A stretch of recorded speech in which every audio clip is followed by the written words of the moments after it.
ഇന്നത്തെ നമ്മുടെ special recipe എന്ന് പറയുന്നത് ഈ ഓണത്തിന് വളരെ ടേസ്റ്റി ആയിട്ടുള്ള അതുപോലെ തന്നെ വെറൈറ്റി ആയിട്ടുള്ളൊരു ഇഞ്ചിക്കറിയാണ് തയ്യാറാക്കാൻ പോകുന്നത്. അതിനായിട്ട് ഞാനിവിടെ കുറച്ച് ഇഞ്ചി വട്ടത്തിൽ കനം കുറച്ച് അരിഞ്ഞെടുത്തിട്ടുണ്ട്. അതുപോലെ തന്നെ ഒരു 150 ഗ്രാം ചെറിയ ഉള്ളിയും കൂടി വട്ടത്തിൽ അരിഞ്ഞ് എടുത്തിട്ടുണ്ട്. ഇനി ഇത് നമുക്കതൊന്ന് വറുത്തെടുക്കണം. ഞാൻ ഈ തയ്യാറാക്കുന്ന ഇഞ്ചിക്കറി ഒരു സ്പെഷ്യൽ ഇഞ്ചിക്കറിയാണ് കേട്ടോ.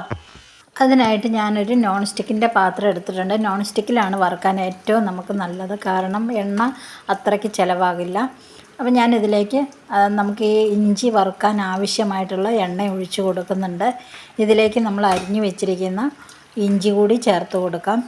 ഇതിൽ നമ്മൾ സവോളയൊന്നും ചേർക്കുന്നില്ല കേട്ടോ. സവോള ചേർക്കാറില്ല ഇഞ്ചിക്കറിക്ക്. ചെറിയ ഉള്ളിയാണ് ചേർത്ത് നമ്മൾ ഇഞ്ചിക്കറി തയ്യാറാക്കുന്നത്. അപ്പോൾ നമുക്ക് ഈ ഇഞ്ചിയൊന്ന് വറുത്തെടുക്കാം. നല്ല ഹൈ ഫ്ലെയിമിൽ തന്നെ ഇട്ടിട്ട് വേണം വറുത്തെടുക്കാനായിട്ട്. അപ്പം ഞാൻ മുഴുവനായിട്ടും വറുക്കുന്നതൊന്നും ഞാൻ വീഡിയോയിൽ കാണിക്കുന്നില്ല കേട്ടോ. അപ്പം നമ്മുടെ ഇഞ്ചിയെല്ലാം ഏതാണ്ട് ഒരു 3/4 ഭാഗവും നന്നായിട്ട് തന്നെ മൂത്ത് വന്നിട്ടുണ്ട്. ഇനി ഇതൊരു 2-3 മിനിറ്റ് നേരം കൂടി ഒന്ന് വറുത്തതിന് ശേഷം നമുക്കിതൊന്ന് കോരി വേറൊരു പാത്രത്തിലേക്ക് മാറ്റി വയ്ക്കാം.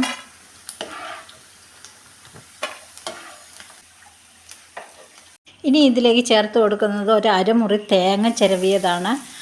സാധാരണ ഇഞ്ചിക്കറിയിൽ തേങ്ങ ആരും അങ്ങനെ ചേർക്കുന്നത് കണ്ടിട്ടില്ല. പക്ഷേ ഞാനിവിടെ തേങ്ങയും കൂടി ചേർത്തിട്ടാണ് ഇഞ്ചിക്കറി തയ്യാറാക്കുന്നത്. ഓണത്തിനെൻ്റെ സ്പെഷ്യൽ ഇഞ്ചിക്കറി ആയിക്കോട്ടെ എന്ന് വിചാരിച്ചിട്ടാണ് ഞാനിങ്ങനെ തയ്യാറാക്കി നോക്കുന്നത്. ഞാൻ തയ്യാറാക്കി നോക്കിയപ്പോൾ നല്ല ടേസ്റ്റ് ഉണ്ടായിരുന്നു. അതുപോലെ തന്നെ എൻ്റെ അമ്മയൊക്കെ ഇതുപോലെയാണ് തയ്യാറാക്കുന്നത്. അപ്പോൾ ഞാനിവിടെ അരമുറി തേങ്ങ ഒന്ന് ക്രഷ് ചെയ്തിട്ടാണ് നമ്മൾ വറുത്തെടുക്കുന്നത്. ഇങ്ങനെ വറുത്തെടുക്കുമ്പോൾ പെട്ടെന്ന് തന്നെ മൂത്തും കിട്ടും.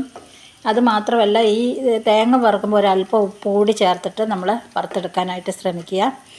അപ്പോൾ ഇതിൻ്റെ കൂടെ തന്നെ നമ്മൾ അരിഞ്ഞ് വെച്ചിരിക്കുന്ന ഉള്ളി കൂടി ചേർത്ത് നമുക്കിതൊന്ന് നല്ല പോലെ തന്നെ ബ്രൗൺ കളറാകുന്നത് വരെ നമുക്കിതൊന്ന് മൂപ്പിച്ചെടുക്കണം.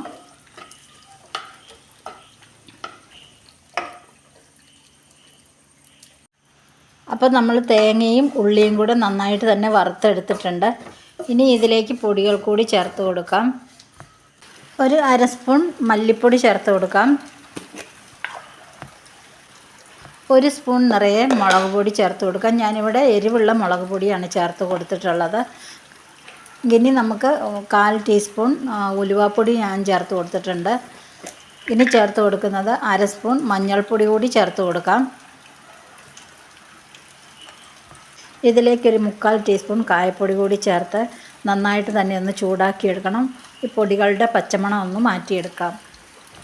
ഒരു 3-4 മിനിറ്റ് നേരം നമുക്കിതുപോലെ ഒന്ന് ഇളക്കി കൊടുത്തതിന് ശേഷം ഇതൊന്ന് തണുക്കാനായിട്ട് മാറ്റി വയ്ക്കാം.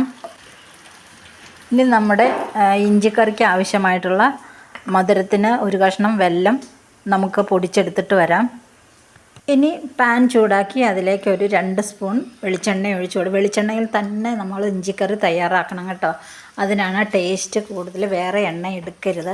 അപ്പം നമുക്ക് ആവശ്യത്തിനുള്ള കടുക് കൂടി ചേർത്ത് കടുകെല്ലാം ഒന്ന് നന്നായിട്ട് തന്നെ പൊട്ടി വരുന്ന സമയം കൊണ്ട് നമുക്ക് പച്ചമുളക് ഒരു 3 എടുത്തിട്ടുണ്ട്. കുറച്ച് കറിവേപ്പില, ഒരു 3 വറ്റൽമുളക് കൂടി പൊട്ടിച്ചത് ഇട്ട് കൊടുത്തിട്ടുണ്ട്.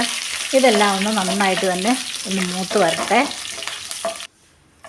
ഈ സമയം കൊണ്ട് നമ്മൾ പൊടിച്ച് വെച്ചിരിക്കുന്ന ശർക്കര കൂടി ചേർത്ത് ഇതൊന്ന് അലിയിച്ചെടുക്കാം. നല്ല ശർക്കര തന്നെ വാങ്ങാനായിട്ട് നോക്കുക കേട്ടോ. ഇപ്പോൾ ശർക്കരയെല്ലാം നന്നായിട്ട് തന്നെ ഉരുകി വന്നിട്ടുണ്ട്. ഇനി ഇതിലേക്ക് ഒരു നെല്ലിക്ക വലിപ്പത്തിലുള്ള പുളി ഞാൻ ചൂടുവെള്ളത്തിൽ പിഴിഞ്ഞ് വെച്ചിട്ടുണ്ടായിരുന്നു. അതുകൂടി ഇതിലേക്ക് ഒഴിച്ച് കൊടുക്കാം. ഇത് നല്ല പോലെ ഇനി തിളപ്പിച്ചെടുക്കണം. ഫ്ലെയിം ഒന്ന് കൂട്ടി വെച്ച് നമുക്കിതൊന്ന് നന്നായിട്ട് തന്നെ തിളപ്പിച്ചെടുക്കാം.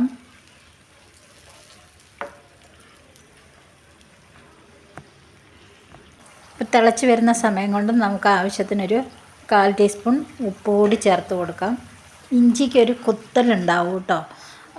അത് മാറ്റി കിട്ടാൻ വേണ്ടിയിട്ടാണ് നമ്മൾ ഈ മധുരം ഇഞ്ചിക്കറി വയ്ക്കുമ്പോൾ ഒക്കെ ചേർത്ത് കൊടുക്കുന്നത്. ഇനി നമ്മൾ വറുത്ത് വെച്ചിരിക്കുന്ന ഇഞ്ചിയും തേങ്ങയും ചെറിയ ഉള്ളിയും കൂടി മിക്സിയിലൊന്ന് വെള്ളമില്ലാതെ അരച്ചെടുത്തതാണ് നമ്മളിതിലേക്ക് ചേർത്ത് കൊടുക്കുന്നത്.